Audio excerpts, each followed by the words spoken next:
What up, what up, what up? We back in the building, man. The Progression Podcast.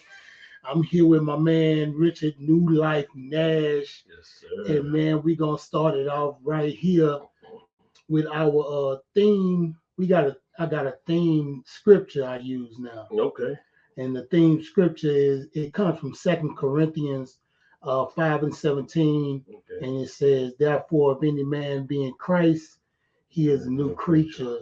Yes, sir. Old things are passed away, Yeah, and behold, all things have become brand new. Hey, I'm familiar. Yeah, that's Yes, our. sir. That's kind of yeah. Yeah. So I named this segment "We Repeat What We Don't Repair." Okay.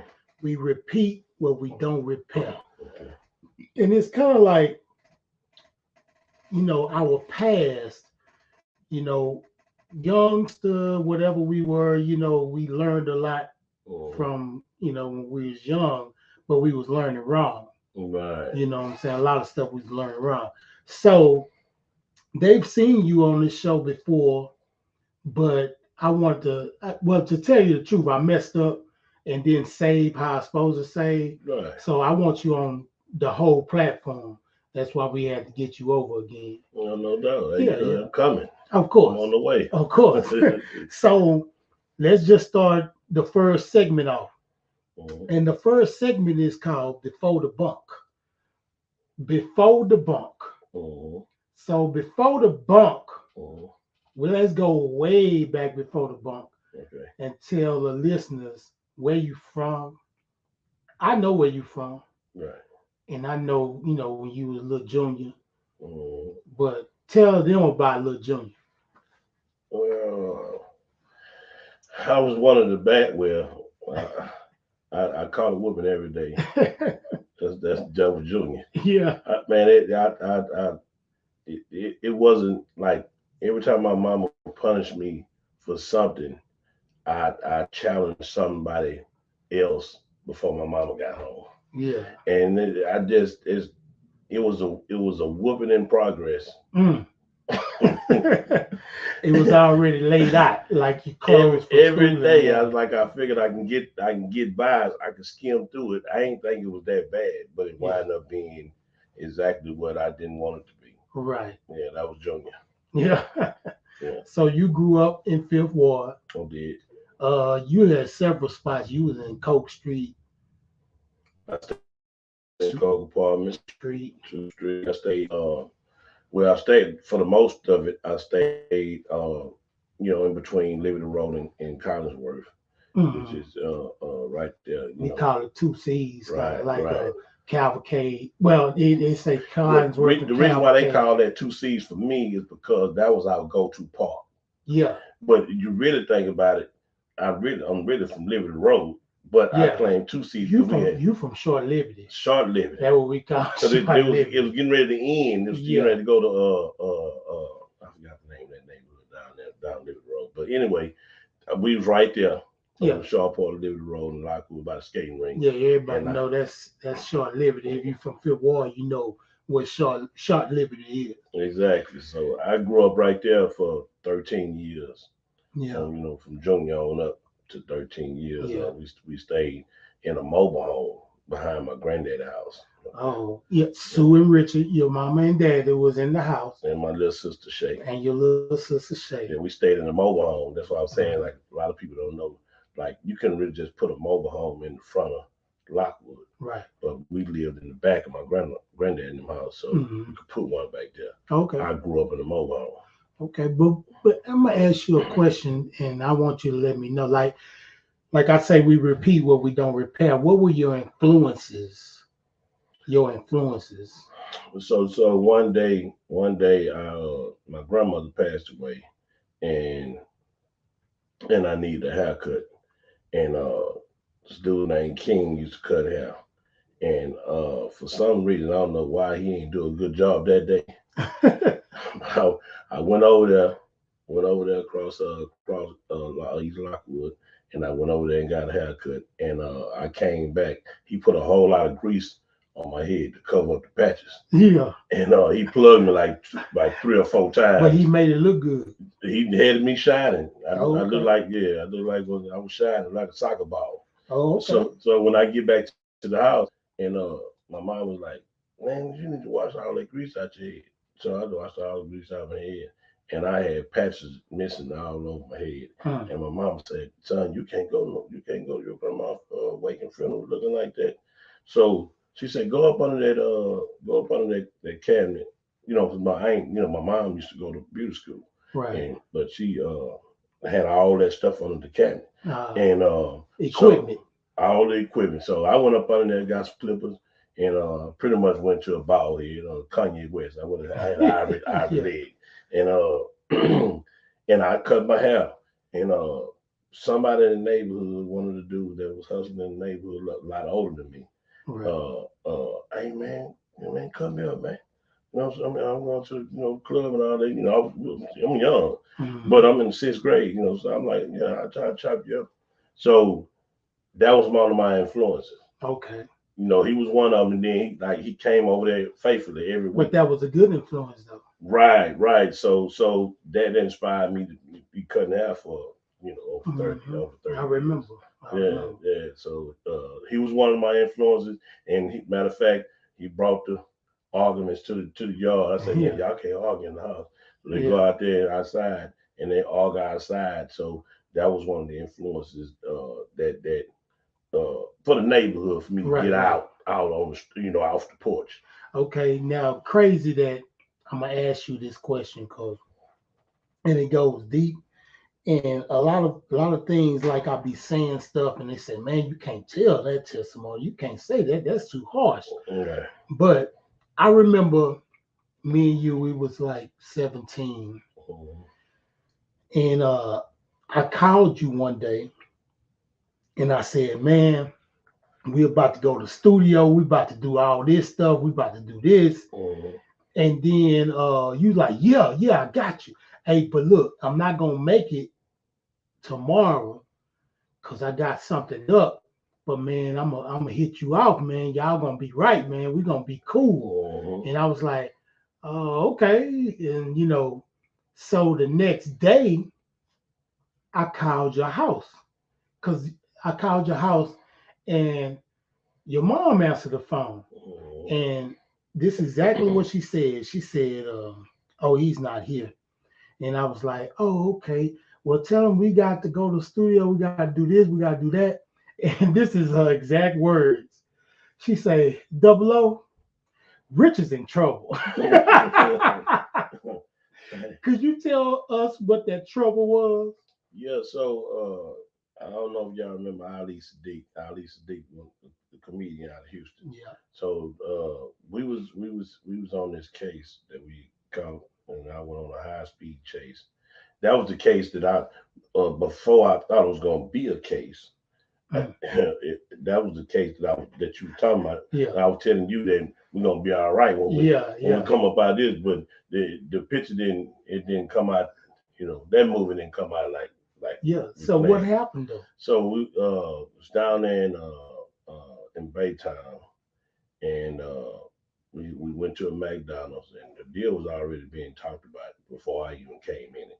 Uh-huh. So we sitting in McDonald's, and I had enough sense enough to kind of watch my surroundings, even though I know we was like I wasn't around the whole conversation of the deal. Right. I'm looking and I'm seeing back then it was Crown Victorious, so Mm. I'm seeing them circling them. When you see them. Yeah. I'm seeing them circling the parking lot and the what's called and the McDonald's. And I said, hey man, I'm seeing them Crown Victoria circling. I say, oh man, ain't nothing. All right, cool. So we leave there. They say, okay, we about to do the deal. We need to bring it because the stuff was in our trunk.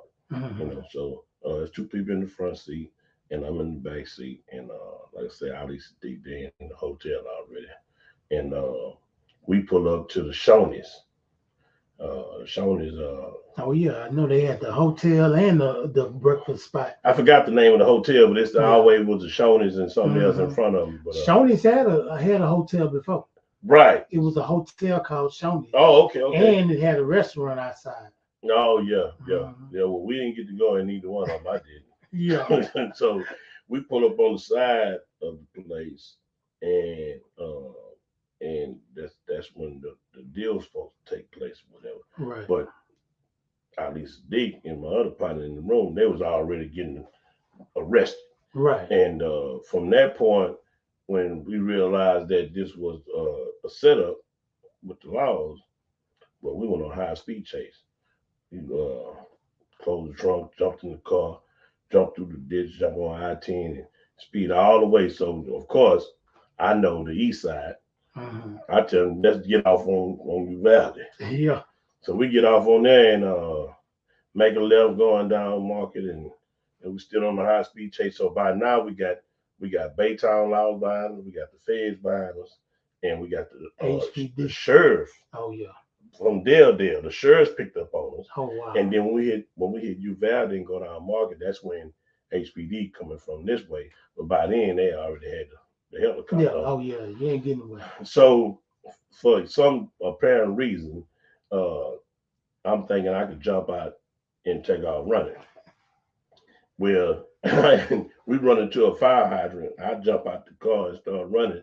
And I don't know if you remember we grew up when we watched cartoons when the cartoon characters started running Yeah. and they never run, never leave at one spot. Yeah. I felt like that. And then Yeah. the dude say, get Carl Lewis, get Carl Lewis. Say, pow, pow. I said, oh, Carl Lewis down. So I jumped down on the ground, man. Of course, they roughed me up, kicked me in my jaw, and that. So that from that point right there, that ride from Baytown took us back to Baytown, and then on the way back towards Houston, taking us to the county jail, we was passing up East Lockwood, and I was like, man, y'all can let me off right here. Man. It was crazy because I was like, man, I live right here, and then I go, I don't supposed to be here. Man, I don't even supposed to be in this situation. And I thought about that. I say, man, the whole little rap career that I thought I was finna have is over with. And that's a crazy thing. What I was thinking about once I started learning what happened, and so then things started moving for the Fifth Ward Boys when we started going to like doing studio time and doing songs and all that stuff.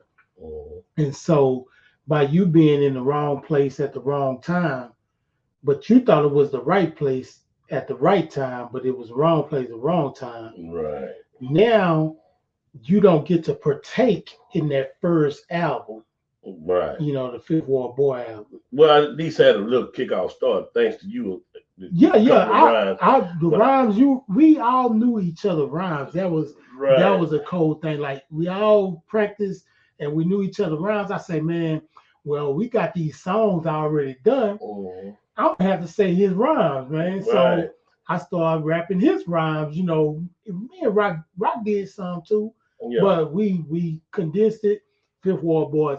It's still us three though, and we hoping. We young. We 17, 18. We ain't got the wherewithal to get you out. Yeah. And then them laws ain't want to let you out either. Yeah, they had a federal hold on me. And so think about this. So you didn't get to do that, right? But then you get out. And then you get on. We all back together. We hitting the road. We doing all this stuff, right? So, like the name of this is we repeat what we don't repair. Right. So it must be something in your mind. It's like we talk about dogs all the time, pit bulls. Like, they nice sometimes, but it's an enzyme in their head that they'll click one day and go off on you. You've been with them for years. So that was just your first stint. Right. So something, you didn't repair something, so you repeated the same thing. And I'm gonna tell you, this I don't think I ever told you this, but E-Rock told me one day. He said, "Man, I think the police called Richard's phone." He did, and they told him something. What I forget what he told you though.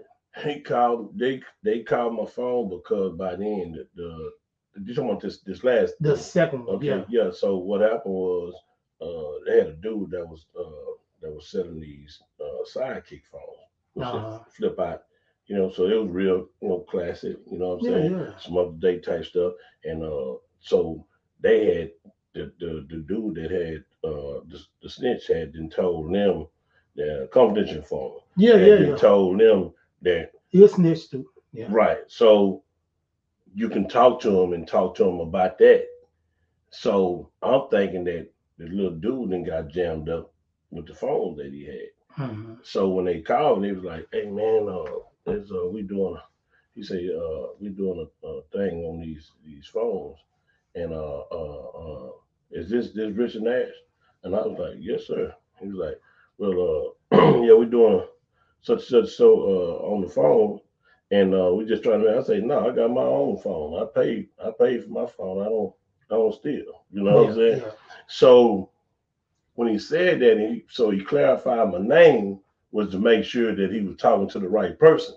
But me Yeah. not knowing that that's what That's an identity right there. I just identify who I. identified who I was Yeah, talking yeah. to, and I said yes to it because I was like, well, nah, I don't steal phones. I got my Right, own right. phone. So they did call me. They Yeah. and me not knowing still that it had nothing to do with what was about to take place. So then, what did take place?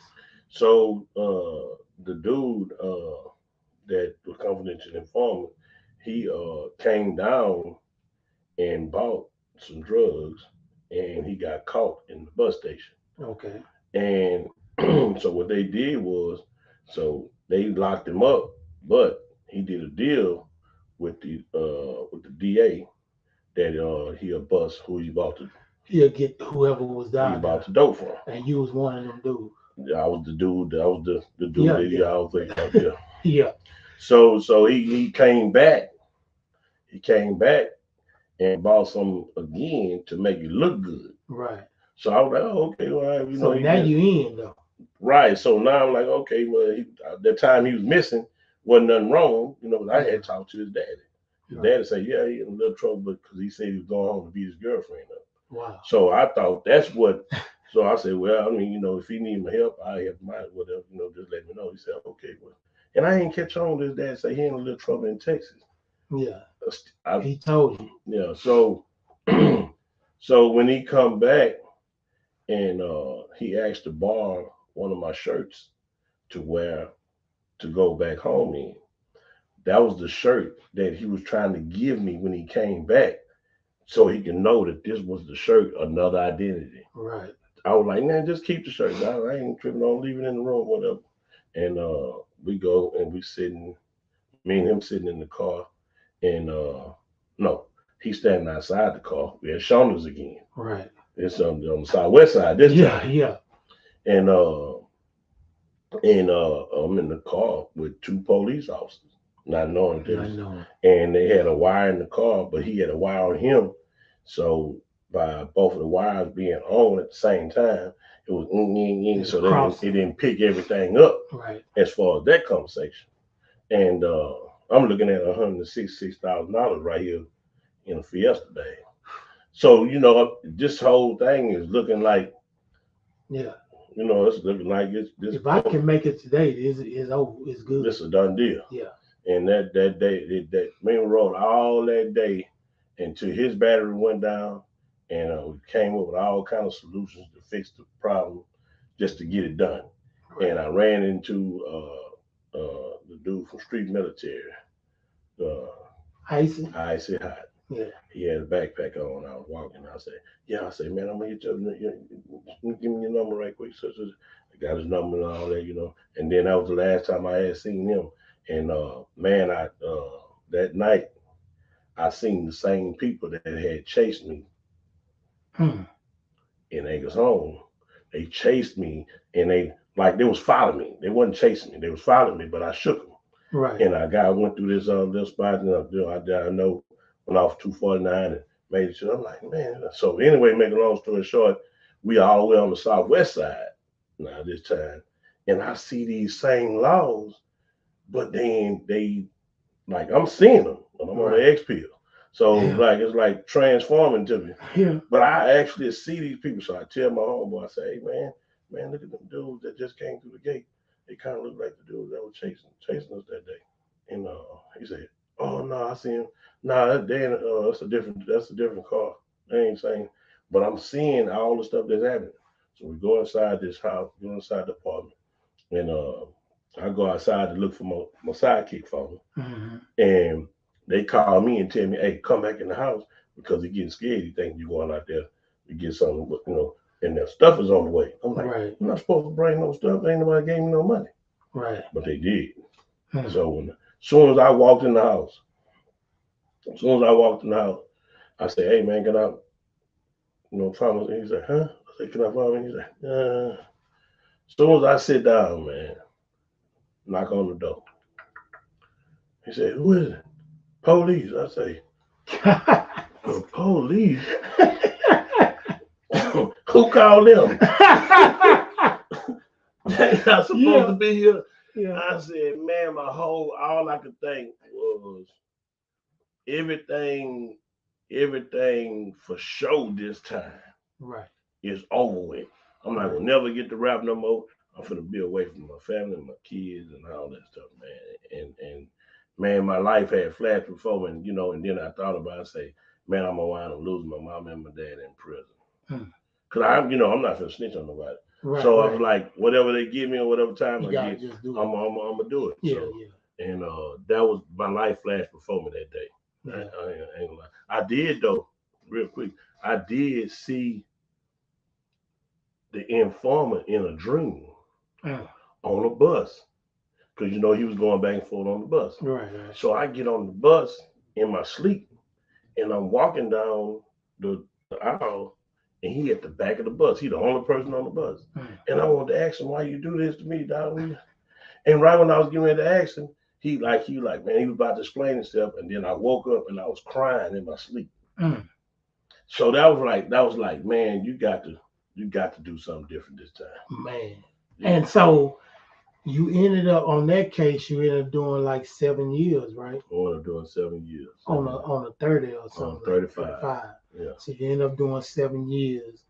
Okay, now I want to talk about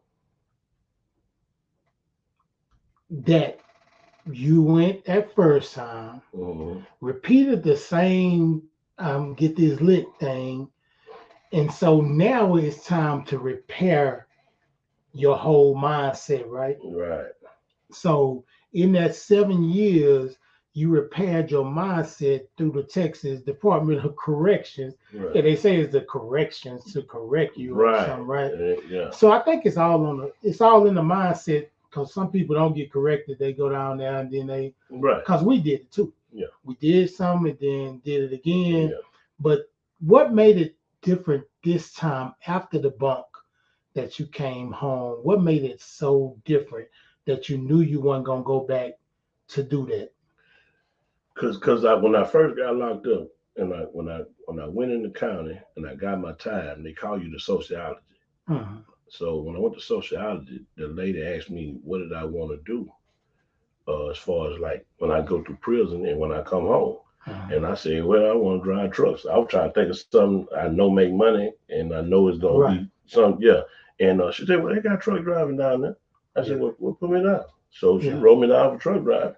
Cool. Yeah. So I went through all these units. I got shipped from here to there to the Law Library unit and got in trouble over here at this unit and got shipped on the unit where the truck driver was. And that's divine intervention.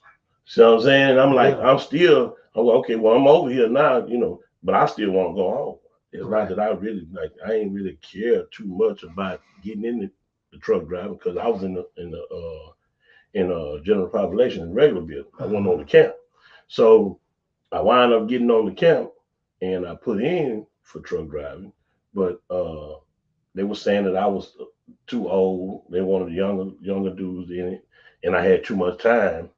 They wanted to get the ones that was getting ready to go home to put them in the program. Yeah, I get it. So, but I wound up, I was cutting the one there, the major, the lieutenants. I was officer barber. And they got you in. And they was over. The major was over. The lieutenant was over. He was over. Yeah. And the warden was best friends with one of the instructors. Wow. So he's like, you got to set out what you want to do. I said, well, since I ain't going home, I want to get in truck driving. He said, well, why you ain't tell me? I said, because I wanted to go home. Yeah. But now I'm getting in. So he put me in truck driving. And I get in truck driving. And I'm telling you, we went on lockdown because somebody tried to. They ain't escape, but they jumped the fence, went to Walmart, bought some tobacco, came back to the unit, so they shut the whole unit down. Right. So within this time, gave me enough time to study this part that I kept failing in truck driving. And I studied the whole time. I said, man, I got to get these CDLs. Man. I got to go home. And I wound up getting CDLs. And as soon as I get my CDLs, 2 weeks later, I made parole. And then you came home. And then I did a 6-month program, which I went and got my HVAC license. Oh, yeah. You know, certified commercial, everything for HVAC license. So I wound up getting 2 trades. Yeah. For the price of one. You know what I'm saying? But see, that's what I'm saying. See, those mindsets, like we were saying, if we don't repair, we repeat, you know. Yeah. So we repeat what we don't repair. So your mind is getting repaired in there, right? So that when you came home, you started driving trucks. Mm-hmm. Not only did you start driving trucks, you started writing movies. You start writing music again, putting out music, doing videos. Yeah. Man, I have to salute you because it seems like you had your hand on about 4 movies at one time. Right. You know, and they still penning, they coming because you still writing. Oh yeah. And then you got the clothing line. Yeah. You know, so it's like, man, now you in a good space, and you can tell the brothers down there that's in the bunk, because you talking about before the bunk, you talking about after the bunk. You can tell the brothers that's in the bunk right now, because this is going to be on Securus JPay platform. Right. So the brothers that's down there in Darrington Memorial, Holiday, whatever, they can hear you right now. Right. So can you give a message to the cat that's in the bunk right now? What to do, what tangible things he can do right now where he at to get his mind straight. I'm gonna tell you a couple of things, and I'm gonna tell you the phrase when you say repair. Mm-hmm. I'm gonna tell you a phrase that I came up with when I was like, I can't do this no more. Okay. I can't come back no more. So by a dude got shipped from a unit, and he didn't know why he got shipped. He had 35 years, just like me. But he hadn't done 11 years. Shipped him to the camp. He's like, man, I ain't even did nothing. I don't even know why I'm here. Like, I ain't even did nothing. So he'll cross with me. Yeah. He tell me, he say, hey, man, all I can tell you is, because we talking, we pretty much got similar cases. Right. You know, non-ag, 35, you know what I'm saying? Yeah. And he was like, man, he said, don't sit down here and don't get a trade. He said, it's free. Don't waste your time. He said, man, look, you got to go home with something to keep you from coming back here. And then guess what? He was on the chain the next day. They sent him back to his unit again. Man, that might have been somebody like that little boy with the fish and Jesus and stuff, man. Because they say, when Jesus fed the 5,000, he had the little boy had some fish and bread. Yeah. And some things they say that wasn't even a real person.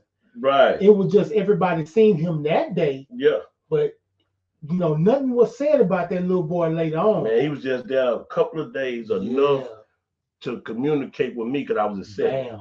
And he opened up and told me, kind of down there at first when he first started acting a fool and doing tripping and all that. He said, but he had got to a point where he was like, when he left all that stuff alone. And he was like, I don't know why I'm here. So he dropped that in your spirit to do that. But see, that's what I'm talking about. I gotta put this on here though, dog. Yeah, go ahead. This is a verse that I was reading. It's in Colossians. Okay. It's a verse. Okay. It say, don't let anyone capture you with empty philosophies and high-sounding nonsense that come from human thinking and from the spiritual powers of this world rather than from Christ. It's like we listen to a lot of people. But let me say this. Okay. I just got to say this. Yeah. I'm not going to keep you long. Yeah. Why do we replicate, we replicate moves that we know ain't worked in the long run. Right, right. You know, we done seen a million dudes go to jail on our block Hmm. for doing this. Yeah. We done heard, oh, they caught such and such. Oh, he was balling for 5 years, but when he got 30 years, I mean, he Hmm. could have worked at McDonald's for that little money, right? Right. So why do we replicate moves that we know won't work, and we listen to people that steer us down? That's why I say don't let anyone capture you with empty philosophies. Mm. Dudes be saying, like they say, jailhouse preachers sometimes, or jailhouse lawyers or whatever. Right. They'll say, "Oh man, you ain't got to do that. You Mhm. man." Say, man, Excuse me. let me tell you, I commend you for getting your mind right, and you telling that dude told you in that bunk, don't be down here playing no games. Really, Right. it's time to get it. And then the next day he was gone. 3 days he was gone. He was gone. 3 days he was gone. But that still stuck with you, and it still stick with you today. To this day. That's right. And because I was like, if I wouldn't have just went all the way with what he said, Right. because I was already in the play, but I was like, okay, man, I want to go home. Now But it's when he, serious. man, I need to give me a trade while I'm down Yeah. So in the bunk, I suggest that you read everything you can read to empower yourself to get yourself right. The Bible is a good thing to start reading, but I wouldn't read the King James version. I would read, like, I started on a teen Bible, there. Yeah. that could really listen to me. I Right. could really just understand. So read, get your trades, any program you can get in, man, get in it. Get your mind, turn your mind to still while you in that bunk right now, man. Yes, sir. Don't listen to foolish stuff, man. Get away from that. You know what I'm saying? It's a whole world out here waiting on you. Yeah. Your family is waiting on you. Now that you have a beautiful family, man, Yeah. and I see the great things that you're doing with your family. You really involved with your sons, uh, your daughter, and and your wife and everything. And so, man, I just commend you, man, brother. I I appreciate it, really man. do, I man. appreciate it. I really do. But vice versa. Yeah, yeah, Yeah, yeah. vice I'm trying. versa. I'm Yeah, trying my best, yeah, brother. You yeah, know what I'm yeah, saying? yeah, yeah. So, this is what I want you to. I want you to. This is what we call our phrase at the end of every show. Cause I still want to tell you how I repaired. Come on, shoot, we got time. You have a certain phrase you gonna use? Cause I No, no, want no, okay. no. Cause the phrase that I was Give gonna me tell that you, phrase. the phrase I think you might have heard me say it when we was on the down to you at that time. Okay. But this phrase I came up with because I was like, man, I said, man, I don't want to get back out there because I already know it's temptation. Right. Like I felt like I was a pretty good hustler. You know what I'm Yeah. saying? And maybe I shouldn't just go that hard no more. Yeah. Go with another. So I just don't want to go like that. Mm. So I said, it was the one thing I said, a prayer that I prayed. I say, whatever I ain't going home to, all the stuff that I've been thinking about, worrying about people owe me money, take it away right now. So when I go home, I won't have to worry about it. Mm. So I started losing a lot of stuff. And it won't be on your mind. Won't be on my mind. So he asked my prayers with that. So the phrase was, don't go home the same way you came in. Mm. That phrase is the phrase I live off of today. So I That's it. still live off like I'm not going back. That's it. You know what I'm saying? So that phrase right there meant a whole lot to me in my walk because I was still learning how to walk. You know what I'm saying? Because I was still seeing people walking. I see them walking. And then I see them get caught packs of cigarettes and Mm. smoking weed and stuff In the in spot. prison. Yeah. And I was like, man, I don't want to do that. I'm like I don't want to lose all of that. Yeah. You know what I'm saying? So Because that if you don't practice now, I'm gonna in get back now, out there get out there. What we don't and do the same repair, thing. we repeat. Right. So that was that phrase was like on the I know we they don't do that no more today. when our inner tubes used to bust, Oh yeah. we go to Western Auto and get the patches, and we Yeah. put the patches on. Then we put it up under the one of the seats legs on the seat Yeah. or something until it dry and Right. fix the patch. That phrase was my patch. That's it. You know what I'm saying? Man, that's beautiful, man. Yeah. And so that really coincides with our ending saying that we say on every show. Right. Don't let your yesterday kill your tomorrow. Right, Don't man. don't let your yesterday kill your tomorrow. Tomorrow. So yeah, you did that, did years in prison, Yeah. but now you come home to the future you're supposed to have. So the people out there that's listening to me on the JPay platform and the Securus platform, man, don't let your yesterday kill your tomorrow. Listen to my homeboy, man. My homeboy, he did time, had a messed up mind, but hey, he here though. He here now. He here Season. now. Season. Good. Yes, sir. That's that love, man. Hey, Progression Podcast, man. We glad that you came and let us have a good little time with you. You know what I'm saying? Yeah, So this my appreciate man, you. Richard Nash, Yeah. man. Hey, and guess what? I'm putting this on tomorrow.